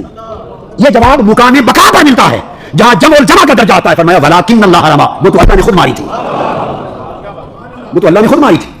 تو اذ رمیتا مقام تفرقہ تھا, وما رمیتا مقام جمع تھا, ولکن اللہ رمی یہ جمع الجمع تھا. اور دوسری زبان میں اذ رمیتا یہ قرب نوافل تھا, اب قرب کے بیان میں قرب نوافل تھا. وما رمیتا یہ قرب فرائض تھا, اونچے درجے کا قرب. قرب نوافل ہو, کیا قرب نوافل ہو تو بندہ فعل کو اپنی طرف منسوب کرتا ہے, اور قرب فرائض ہو تو بندے کی طرف نہیں مولا کی طرف منسوب ہوتا ہے. یہ قرب فرائض تھا اذ رمیتا وما رمیتا. اور جمع بین القربین, جب فرائض اور نوافل کے قرب جمع ہو کے جمع بین القربین ہو تو بندے کا ذکر نہ بطور فعل کے ہوتا ہے نہ بطور فاعل کے ہوتا ہے. ولکن اللہ رمی, وہ مقام بقاء کامل ہوتی ہے. اولیاء اپنے مرتبے کے مطابق پاتے ہیں, انبیاء اپنے رتبے کے مطابق پاتے ہیں, رسول پھر اپنے درجے کے مطابق پاتے ہیں, پھر سید الرسول اپنے رتبے کے مطابق پاتے ہیں. یہ قرآن مجید کا وہ تصور ہے جو قرآن مجید نے دیا تصوف پر. قرآن مجید نے تصوف پر جو پورا ایک اصول دیا. اسی طرح کچھ لوگ یہ کہتے ہیں کہ صوفیاء کہتے ہیں یہ عوام کے لیے ہے توحید اور معرفت اور یہ کلام, یہ خواص کے لیے ہے, یہ خص الخواص کے لیے ہے. اور منکرین کا استدلال یہ, وہ کہتے ہیں کہ اس کی کوئی دلیل قرآن و سنت میں موجود, ایسی کوئی تقسیم نہیں ہے کہ عوام کے لیے, خواص کے لیے, خص الخواص سب کے لیے ایک ہوتا ہے. ایک تو قرآن آیات اور حدیث پہلے ہم بیان کر چکے ایک نہیں ہوتا. مگر آئیے, صوفیاء کا کوئی عمل, کوئی قول, کوئی فعل, کوئی طریق, کوئی اسوہ, ان کا کوئی اشارہ, ان کی معرفت کا کوئی کلمہ صحیح, وہ قرآن اور سنت سے خارج نہیں ہوتا, متناقض نہیں ہوتا, اس کے ساتھ منافی نہیں ہوتا, اس کے خلاف نہیں ہوتا. اور اگر یاد رکھ لیں کسی کا دعویٰ تصوف کرے یا ولایت جو کتاب و سنت اور شریعت کے مخالف ہے, نہ وہ ولی ہے نہ وہ صوفی ہے. وہ ہواؤں میں اڑے یا پانی پہ چلے, وہ شیطان اور جادوگر ہو سکتا ہے, وہ صوفی اور ولی نہیں ہو سکتا. اس کے لیے کتاب و سنت کی مطابقت اور شریعت محمدی کی ملازمت, یہی اصل تصوف ہے. سو ان کی یہ تقسیم بھی قرآن سے ہے, عوام, خواص, اخص الخواص. آئیے قرآن کو پڑھیے, قرآن خود کہتا ہے اللہ رب العزت کہ میری آیتوں کی 3 قسمیں ہیں. اللہ فرماتے ہیں میری آیتوں کی ایک آیات محکمات ہیں, وہ عوام کے لیے ہر ایک کی سمجھ میں آنے والی ہیں. بولیے, وہ ہر ایک کی سمجھ میں آنے والی ہیں, عوام کے لیے ہو گئی. پھر فرمایا دوسری آیات متشابہات ہیں, جو متشابہات ہیں وہ عوام کی سمجھ میں آنے والی نہیں, ان کے لیے شرط ہے یا اللہ رسول جانتا ہے, یا الراسخون فی العلم, جو راسخین فی العلم خواص, وہ صرف ان کو سمجھ آنے والی ہیں. تو قرآن نے خواص کا ذکر کر دیا, الراسخین فی العلم. اور تیسرا فرمایا پھر حروف مقطعات ہیں, اور جو حروف مقطعات ہیں وہ نہ عوام جانتے ہیں ان کی مراد, نہ خواص جانتے ہیں, وہ صرف اللہ اور اللہ کا رسول جانتا ہے, اور وہ اخص الخواص کو انعام کیا جاتا ہے. حروف مقطعات اخص الخواص کو انعام کیا جاتا ہے. جس طرح قرآن کے علم 3 قسموں کی آیات کے اندر محمول ہیں اور مشمول ہیں, اور 3 قسموں کے طبقات پر وہ علم منکشف ہوتے ہیں. یاد رکھیے, بڑی خاص بات قرآن کی بتا رہا ہوں میں, اب ختم کرنے کے قریب ہوں چونکہ وقت آگے ہو رہا ہے. بہت سی چیزیں جو میں ایکچولی شروع کرنا چاہتا تھا, میں اس کے پہلے نقطے کی طرف بھی نہیں آ سکا. میں تو تصوف کی اصطلاح سے, صوفی کے معنی سے, اشتقاق سے آن ورڈ چلنا چاہتا تھا, تو اور بات چھڑ گئی تو مضمون میرا اور ہو گیا. قرآن مجید نے جس طرح آیات کی 3 قسمیں بیان کی اور 3 قسموں کی آیات کے مفاہیم کے لیے طبقات الگ کر دیے, اسی طرح بڑی خاص بات ہے، قرآن مجید نے رجوع کرنے کے طبقات بھی 3 الگ بنا دیے۔ کچھ چیزوں کے لیے فرمایا اہل علم کے پاس جایا کرو، یہ بات بڑی اہم ہے، یہ قرآن مجید کا خاص پیغام ہے۔ افسوس لوگوں نے سمجھنے کی کوشش نہیں کی، انکار میں تیزی کی، سمجھنے میں تأمل نہیں کیا۔ بعض معاملات میں فرمایا اہل علم کی طرف جایا کرو، قرآن نے بعض معاملات میں کہا اہل علم کی طرف نہیں، اہل ذکر کی طرف جایا کرو، اور بعض معاملات میں اہل ذکر کا نہیں، فرمایا اہل خبر کی طرف جایا کرو۔ یہ قرآن ہے۔ پہلی آیت فرمایا وَلَوْ رَدُّوهُ إِلَى الرَّسُولِ وَإِلَىٰ أُولِي الْأَمْرِ مِنْهُمْ لَعَلِمَهُ الَّذِينَ يَسْتَنبِطُونَهُ مِنْهُمْ، بجائے افواہ پھیلائے ہوئے پر یقین کر لینے کے بہتر تھا کہ وہ اسے رسول کی طرف لوٹا دیتے۔ وَإِلَىٰ أُولِي الْأَمْرِ مِنْهُمْ، یا ان میں جو صاحبان امر ہیں، صاحبان علم ہیں، ان کی طرف لے جاتے، رجوع کرتے اور ان سے پوچھتے لَعَلِمَهُ الَّذِينَ يَسْتَنبِطُونَهُ مِنْهُمْ، تو یقیناً اس بات کو وہ لوگ جان لیتے، انہیں معلوم ہو جاتی جو کسی چیز کو طے سے نکالنے کے ماہر ہوتے ہیں، استنباط کرتے ہیں، تو اہل استنباط اس چیز کا علم حاصل کر لیتے۔ تو فرمایا ردو الی اولی الامر منہم، اہل علم میں جو صاحبان امر ہیں، اتھارٹی ہیں، ان کی طرف جاؤ، پوچھو، وہ مسئلے کا استنباط کر کے تمہیں حقیقت بتا دیں گے۔ یہاں رجوع اہل علم کی طرف کرنے کا حکم دیا، آ گیا قرآن میں جی۔ اب بولیے دوسرے مقام پر وہی قرآن کہتا ہے فاسألوا اہل الذکر ان کنتم لا تعلمون، اگر تمہیں علم نہیں ہے، اگر تمہیں علم نہیں تو پھر علم والے کے پاس نہ جاؤ، ذکر والوں کے پاس جایا کرو پوچھنے کے۔ بات بڑی عجیب ہے، نفی ہو رہی ہے علم کی، ان کنتم لا تعلمون، اگر تمہیں علم نہیں تو چاہیے یہ تھا سیاق کلام یہ بنتا کہ اگر علم نہیں تو کہا جاتا کہ اہل علم کے پاس جاؤ، اگر تمہیں علم نہیں تو پھر اہل علم کے پاس جاؤ، تو قرآن نے یوں نہیں کہا، فرمایا اگر تمہیں علم نہیں تو فاسألوا اہل ذکر، اہل ذکر کے پاس جاؤ۔ پہلا مقام اور مرتبہ جو تھا کہ اگر معلوم نہیں تو اہل علم کی طرف جاؤ جو اہل استنباط ہوتے ہیں، اس کے اوپر دوسرا مرتبہ یہ آیا بعض ایسے علوم، معارف اور مسائل ہوتے ہیں اگر تمہیں علم نہیں تو ان کا حل اہل علم کے پاس نہیں، اہل ذکر کے پاس ہے، تو اہل ذکر کے پاس جایا کرو۔ اور اہل علم اور اہل ذکر میں فرق یہ ہے کہ علم کی خوبی، علم کی یہ شرط نہیں کہ علم میں کے بعد بھولے نہیں انسان، علم ہو تو وہ بھولنے کی نفی نہیں کرتا، علم ہونے سے بھی انسان بھول جاتا ہے، اور ذکر کہتے ہیں یاد کو، اور یاد کا مطلب ہی نہ بھولنا ہے، یاد کا مطلب ہی نہ بھولنا ہے۔ تو اہل ذکر کا مطلب یہ ہے جنہوں نے مولا کو یوں یاد کر رکھا ہے کہ جب سے یاد کیا ہے پھر وہ بھولے ہی نہیں۔ تو میں اگر تمہیں علم نہیں تو علم والے کے پاس جاؤ گے تو ممکن ہے علم والا خود بھولا ہوا ہو، وہ علم والا خود بھولا ہوا ہو، لہذا آپ اس کے پاس نہ جاؤ جس کے خود بھول جانے کا امکان ہے، اہل ذکر کے پاس جاؤ جو بھولتے نہیں، جو یاد رکھتے ہیں۔ اور یا اہل علم تو ہوتے ہی ہیں مگر اہل ذکر ہوتے ہیں، ان کا ذکر ان کے علم پر حاوی ہوتا ہے، ان کا ذکر ان کے علم پر بولیے حاوی ہوتا ہے۔ یہ تھا دوسرا درجہ۔ اب کچھ مسائل اس سے بھی بلند ہوں گے جو اہل ذکر سے بھی اونچے، وہ یاد میں قائم رہنے والے اہل ذکر سے بھی اونچی بات ہے، اس کو پوچھنا ہو تو کہاں جائیں؟ فرمایا الرحمن فاسأل بہ خبیرا۔ اگر اللہ کی صفات کی بات تھی، احکام کی بات ہو، مسائل کی بات ہو، حلال و حرام کی بات ہو تو اہل علم کے پاس جاؤ، اہل علم کے پاس جاؤ۔ تقویٰ کی بات ہو، پرہیزگاری کی بات ہو، زہد و ورع کی بات ہو، تہجد گزاری کی بات ہو، خدا کی رضا اور اس کی قضا پہ تسلیم کی بات ہو، اور اللہ کی بارگاہ میں ہر وقت تسلیم و رضا کی بات ہو تو پھر اہل ذکر کے پاس جاؤ۔ اور اگر ان ساری باتوں سے ہٹ کر صرف یار کی بات ہو، مولا کی بات ہو، مولا کی بات ہو تو مولا کی بات نہ اہل علم بتا سکتا ہے نہ خالی اہل ذکر بتا سکتا ہے۔ فرمایا الرحمن، اگر پھر رحمان کی ذات کا پوچھنا ہو کہ سونا رب کیوں گیا، وہ کیوں گلا کرتا ہے، وہ کس طرح رازداری میں باتیں کرتا ہے، کیسے مناجات کرتا ہے، کیسے رات کو اپنے دل میں بندے کے ساتھ الہام کرتا ہے، کس طرح اس کے دل کی آگ کو اپنا جلوہ کراتا ہے، کس طرح کیفیات وارد کرتا ہے۔ اگر صرف مولا کی بات ہو تو نہ اہل علم سے نہ اہل ذکر سے پوچھو، فاسأل بہ خبیرا، اہل خبر سے پوچھو، اہل بولیے اہل کسی باخبر سے پوچھو، اہل خبر سے پوچھو۔ تو قرآن نے 3 رجوع بتائے یا نہیں؟ بعض امور اور مسائل میں اہل علم کی طرف بھیجا، بعض میں اہل ذکر کی طرف بھیجا، اور بعض میں اہل خبر کی طرف بھیجا۔ میرا سارا مضمون آپ نے دیکھا کچھ کتابیں پڑھی ہیں، میں صرف آخر پہ حدیث آپ کو سناؤں گا بات کو ختم کرنے کے لیے، مضمون سارا چھوڑ دیا، بالکل نیا مضمون جو میرے ذہن میں تھا، ترتیب تھی، اس طرف نہیں جا گیا، بس وہ پہلی آیات قرآنی اور حدیث پاک کی شرح کرتے کرتے ہم کسی اور راہ میں نکل آئے۔ تو بتانا یہ چاہتا ہوں اسی طرح قرآن کا تصور جس طرح اہل علم اور اہل ذکر اور اہل خبر کا ہے، اسی طرح قرآن مجید میں تصوف کے بعد میں جیسے علم الیقین، عین الیقین اور حق الیقین کی تقسیم بھی قرآن نے کی ہے۔ یہ نہ کبھی خیال کرنا کہ صوفیاء نے دی ہے۔ جب علم الیقین کی بات کرتے ہیں تو وہ شریعت کی بات ہوتی ہے، جب عین الیقین کی بات ہوتی ہے تو وہ طریقت معرفت کی بات ہوتی ہے، جب حق الیقین کی بات کرتے ہیں تو وہ حقیقت کی بات ہوتی ہے۔ یہ قرآن ہے۔ ارشاد فرمایا اللہ رب العزت نے سورہ التکاثر میں، التکاثر فرمایا کلا لو تعلمون علم الیقین، یقین کا علم یہ شریعت میں ہے۔ پھر فرمایا لترون الجحیم ثم لترونها عین الیقین، دیکھنے پر بات آ گئی، پہلے دیکھے بغیر مانا تھا، علم و یقین تھا، یہ ایمان بالغیب، یہ مطلب شریعت ہے۔ پھر پردہ اٹھا کے دکھا دیا, دکھا کے منوا لیا جہین کو, تو مشاہدہ ہو گیا, یہ عین الیقین ہوا, یہ معرفت ہے. کأنک تراہ, جیسے پردہ اٹھ گیا اور تو نے تک لیا. اور پھر سورہ الحاقہ, اس میں ارشاد فرمایا وَإِنَّا لَنَعْلَمُ أَنَّ مِنكُم مُكَذِّبِينَ وَإِنَّهُ لَحَسْرَةٌ عَلَى الْكَافِرِينَ وَإِنَّهُ لَحَقُّ الْيَقِينِ.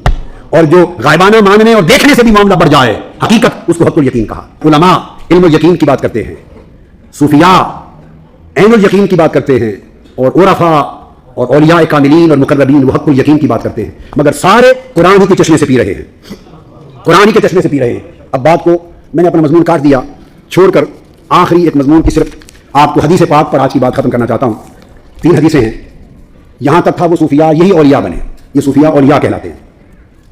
آقا علیہ الصلوۃ والسلام نے ارشاد فرمایا کہ کثرت کے ساتھ ایسے بندے ہوں گے قیامت کے دن جو نہ انبیاء ہوں گے نہ شہداء ہوں گے, مگر اللہ تعالیٰ انہیں اپنی قرب میں اتنے بلند مقام پر بٹھائے گا, اتنے بلند مقام پر بٹھائے گا کہ انبیاء اور شہداء بھی رشک کریں گے, رشک کریں گے کہ باری تعالیٰ ہم تو یہاں بیٹھے اس لیے کہ انبیاء تھے, یہ یہاں بیٹھے کہ شہداء تھے, یہ کون ہے کہ نہ انبیاء ہیں نہ شہداء ہیں, اور تو نے ان کو یہاں بٹھایا ہے اس مقام پر. آقا علیہ السلام نے اس پر ارشاد فرمایا, حضور علیہ السلام نے ان کا مقام بیان فرماتے ہوئے صحابہ نے پوچھا یا رسول اللہ وہ کون ہوں گے؟